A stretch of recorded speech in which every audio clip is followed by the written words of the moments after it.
This is one of the key reasons why astronomers describe it as a relic. Most galaxies and clusters like Perseus undergo interactions that transform their structures, stir up new star formation, or strip away their gas. NGC 1277, by contrast, sits quietly, almost invisible, next to its flamboyant giant neighbor. Finding NGC 1277 in the Perseus cluster isn't easy from Earth's point of view. A lot of galaxies can be seen merging together in camera images because the cluster covers such a large area of the sky. To tell NGC 1277 apart from the other galaxies in the area, astronomers need to carefully measure its light spectrum. You see, when we look at distant objects in the universe, their light gets stretched by the expansion of space itself. This stretching shifts the light toward the red end of the spectrum, a phenomenon called redshift. By measuring the exact amount of redshift in a galaxy's light, astronomers can determine how far away it is and whether it's actually part of a particular cluster or just happens to be in the same line of sight. The fact that NGC 1277 has the same redshift signature as the rest of the Perseus cluster proves that it's a real member of the family, not just a foreground or background object that looks close by coincidence. What makes NGC 1277's location even more captivating is its proximity to NGC 1275, the brightest galaxy in the cluster. NGC 1275 is known for the dramatic strands of gas that shoot out from its center, filaments formed by powerful jets from its active black hole. It's a monster of activity and growth, constantly changing and evolving. To find a small frozen relic galaxy like NGC 1277 living so close to such an active neighbor seems almost paradoxical.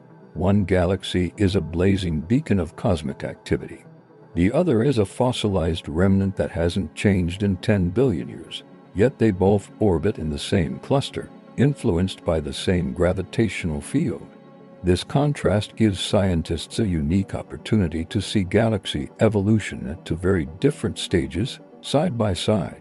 The Perseus cluster itself is more than just a collection of galaxies. It's also one of the brightest sources of X-rays in the entire sky. This X-ray glow comes from hot intercluster gas, plasma heated to tens of millions of degrees that fills the space between the galaxies. This gas is so hot that it literally glows in X-ray light. Any galaxy moving through this dense, hot medium experiences what astronomers call ram pressure stripping. Think of it like driving a motorcycle through a sandstorm. The wind strips away anything loose that isn't firmly attached. For galaxies, this process can strip away cold gas, halting star formation entirely. This environment likely played a crucial role in NGC 1277's history. Once its initial burst of star formation ended, the cluster environment ensured that no new gas could replenish its supplies. The Perseus cluster acted like a cosmic freezer, preserving NGC 1277 in its ancient state. There's another fascinating aspect to NGC 1277's location that relates to dark matter. Galaxy clusters are dominated by dark matter halos, enormous invisible structures that make up most of their total mass. These halos hold galaxies in place and influence their evolution in profound ways. Later studies of NGC 1277 revealed something surprising. It appears to have less dark matter than expected for a galaxy of its type. This deficiency is puzzling. Being in such a crowded cluster environment might help explain it. Ram pressure stripping and gravitational interactions could have stripped away some of the dark matter halo over billions of years, leaving behind a dense, bare core.